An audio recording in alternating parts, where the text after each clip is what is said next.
Hi, I'm Caroline. And I'm Leah. Welcome to Happiness Happiness and and Champagne.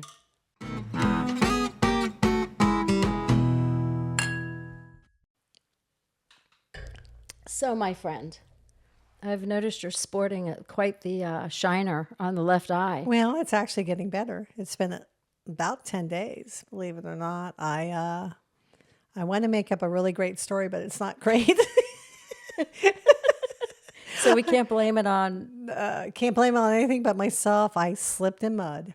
Walking in the buddy. park, I slipped in mud and I actually went down so fast. I was wearing a weighted belt, a vest of 10 pounds. So when I went down fast and hard. I didn't even have time to catch myself with my hands. I got my knuckles and everything else, but I hit my knee a little bit and I felt most of it was on my cheek. So I have automatic like fillers right now. Right there, it's a big cheekbone. So all we have to do is go around and bang our head on. Bam, bam, save money. But I've been checked out and I'm okay, I think. You never know. I don't think you've ever been normal. But, Exactly. I'm sorry, though. That's okay. I mean, It it happens. looks better. I haven't seen it since you sent me the picture. I know. Oh, It's getting better every day. Every day gets better. But, the older we get, we have to be careful. I was just talking with 30 seconds before I fell. She asked me if I've ever had my bones scanned for osteoporosis. Oh, the bone density. Yeah, never have. So I said, no, I need to do that. Bam, I fell. So I It's a don't know if I sign. told you this story, but a friend of mine, she was just coming out of her kitchen. She had 4 little steps to go down, twisted and broke her ankle. They said that normally they see that type of break at an 80-mile-an-hour accident. And they named the surgery after her because her whole ankle is full of hardware. Ooh, ow. I know. It's scary because the first thing I thought was, okay, when am I going to Europe? Okay, May. Good. Well, while I was flat on the ground, I had to think about what clients am I meeting this week, all that stuff. But I do have a funny story because I had to cancel a appointment with a brand new client. I'm a real estate agent. And I told her I hit my cheekbone and I have I look terrible. And she said, oh, okay, call me later. And so I called her Thursday. It happened Monday. And I said, well, if you don't mind, I'll come in. And if you don't mind looking at me, I look lovely and we've never met. And she said, not at all. And when I came in, she goes, oh, it's not as bad as I expected. So there you go. And I got the listing and I sold her house within 3 hours. Way to go, I know. girl. I know. You are rocking it this I year. know. It was a private deal, and it was with a renovator I work with. And I just said, oh, my renovator would love this house. And she said, call him. And we made a deal. And she's thrilled. So. You've been on fire this year. I love being on fire. You broke a leg. You had a bad year last year, right? Oh, it was bad. Oh my gosh, like from head to toe. Oh, that's so do true. I start from toe and work my way up to my head? Yes, that's so true. Yeah. So the bone density thing is something that we need to be concerned with at our age, young 60s. But I was coming out of my friend's house, and it was right after one of the Commanders games, and I just rolled my ankle. And I thought I just sprained my ankle. So I went to step on it. And when I went to get to my vehicle, I couldn't walk. So I was like hopping. I drove with my left foot aggressively because I'm not used to driving with my left foot. So I'm like slamming on the brakes and giving it gas. I made it home. I crawled into my house because I still couldn't walk. Got an ice pack because that's what I believe in. You ice it. Yes. So I iced it. And then when I took the ice pack off, I noticed it was not in good shape. So I called my daughter. Actually, I was in a lot of pain and I was crying, and I don't cry very easily. No, not like me. I'm a boo-hooer. Oh, yeah, no. So said to her husband, I know my mom's in a lot of pain because she's crying. So she called my son, who rushed home, took me to the hospital, and I broke my leg in the same spot as Alex Ovechkin broke his leg and the same day. So, girl, you know that I'm a hockey fan. I was trying to work that on social media. Like, come on, OV, you're back in skates. I'm on crutches. I'm on my little knee scooter running into cabinets. And I was hell on wheels, but it's all good. So, here's to falling down and going boom. So I told you the story about when I saw Ovi. No. Yes, I did. I told you that oh wait, was it Ovi? I'm not great with hockey names. It's the It was Ovechkin. Yes, it and was. it was at a restaurant. Okay. Yes, yes, yes. Okay, you jogged my memory. So I'm a tracking. restaurant near Tyson's early in the evening with my husband. There was only one other little family there, and then a bunch of hockey players in there, and I realized it's him. And I just, I looked at my husband and said, I think that's that Russian guy. And I never got a phone call. Yeah, no. And I never even took a picture because I'm not that type of person. Well, that's I don't nice. really, I know it's him and I feel like he needs respect and privacy, but you would have had a story to tell him. We broke the leg on the same day. I didn't have a story. Plus, I'm not a huge hockey fan. I'll go. But, I'm like, well, that's definitely him. But he did something that was really funny that to get, for some reason, they're used to him at this place, but I won't say where. And he wasn't getting the service that he wanted. So he was yelling across the restaurant going, excuse me, excuse me. And they were rushing over and helping him. And I just thought, boy, you have to be Ovi to be able to do that. Yeah. Yeah. Nice. He's amazing. Yeah. Yeah. Nice. But, and what I loved, they were there with their kids. No women. They were just men with their children. It was ladies' night out. Yeah. I love that. So let's talk about ladies' night out. Good times.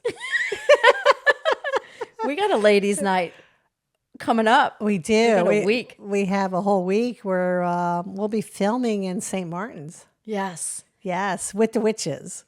Which we had so much fun with them. So stay tuned for that. But what's great about this is out of the witches, 2 are married and 3 are not.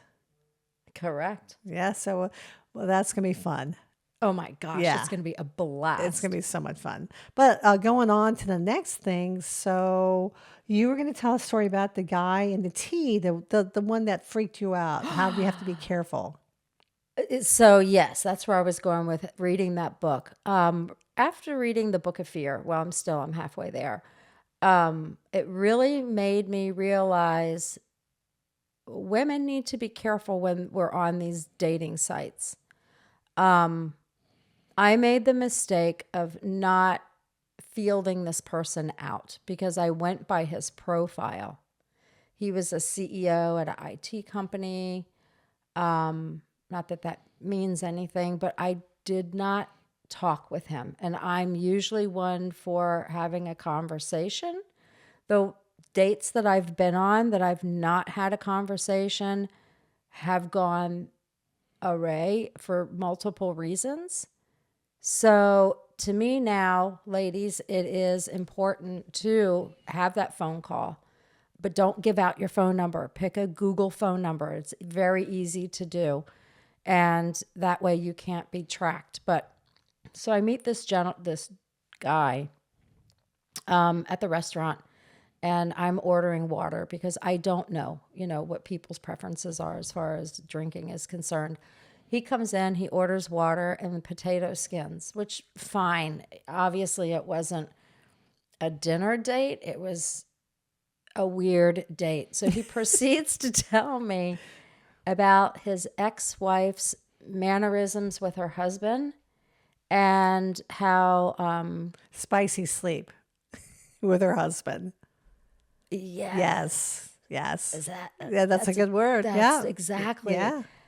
So spicy sleep is not something I'm interested in hearing about someone else's ex-wife. And Obviously, her he future wasn't husband. over her. I mean, Well, yeah. She, with her new husband, actually they were on a jet ski and they had a jet ski accident. So it was tragic.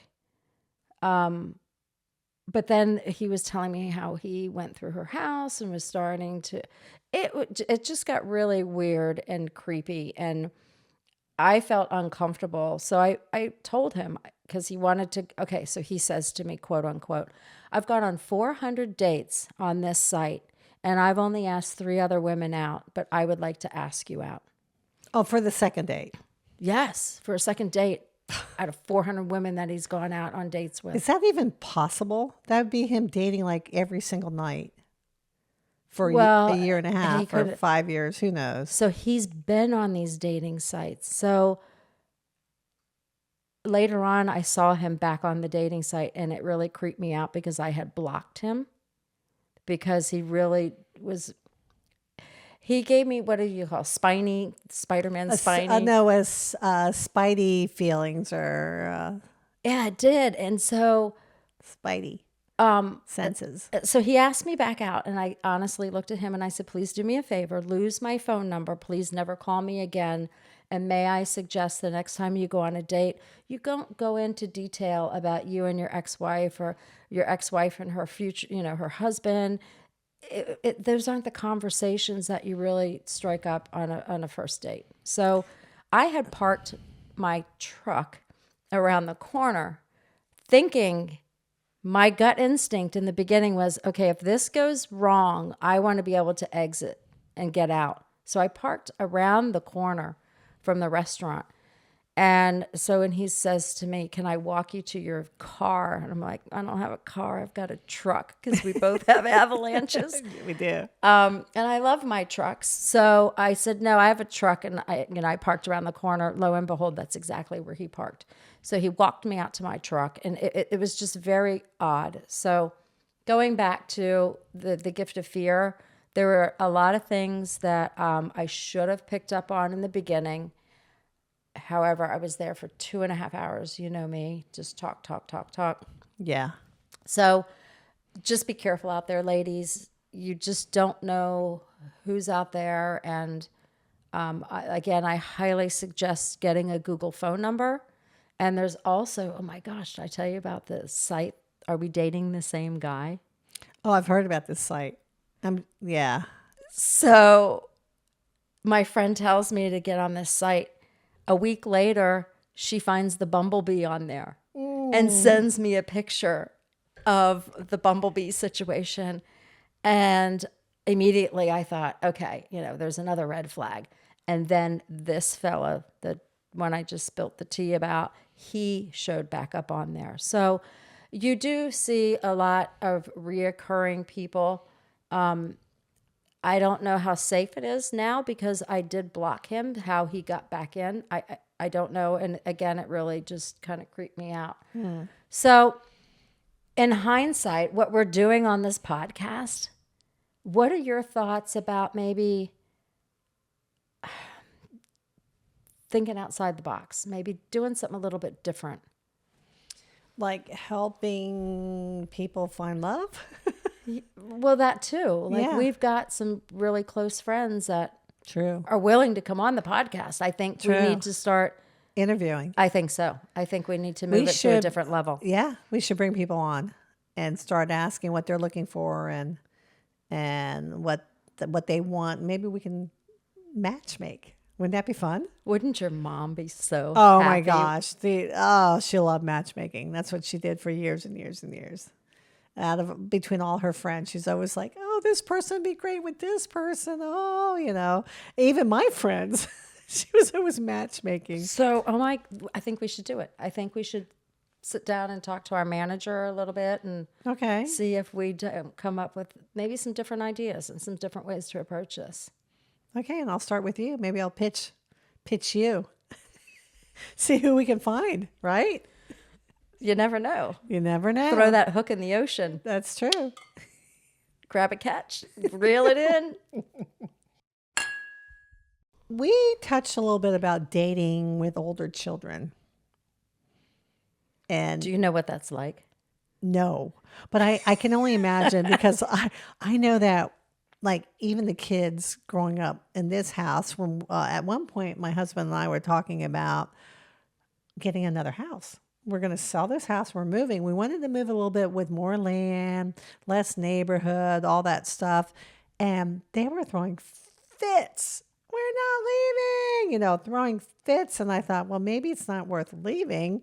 I don't know. And then I started falling in love with the neighbors, and it was hard, getting harder and harder to leave. And it was really hard for them because you think about all their friends in school. Yeah. And so the little kids don't like change. I can't, and teenagers don't like change. And I can't even imagine adult children don't like change. Because to be honest, when my mom started dating her boyfriend, Oh, I remember you calling me and telling me. I was beside myself. You were in Australia.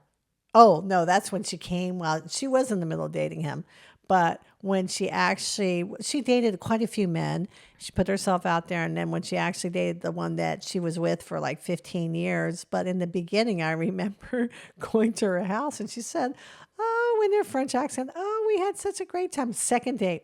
We had such a great time. We went straight to bed and didn't eat till 3 a.m. And I went, what? And I went, and I was 40 years old. And Too much information. I didn't want to hear that. I didn't want to hear that she went straight to bed, and she thought it was lovely. Of course, my mom would, the person who puts hamsters together and everything. But I was like, and then my kids were there, and I'm like, oh, go play somewhere. And she laughed, and she just thought it was so funny, my reaction. I can relate. Yeah. But I mean, Yeah. So let's stay tuned for the next episode. Let's talk about that in depth. Yeah, talk about dating with older kids. Yeah. Yes. Okay. And here's to happiness and champagne, and Money can't buy you happiness, but champagne can. And follow us on All of the social media sites, all your favorite social media sites, Happiness and Champagne. and send us an email at happinessandchampagne@gmail.com. We're waiting for questions from all our followers. We've gotten a few. We just Yeah. On talk about that next next time. time. Bye. Cheers.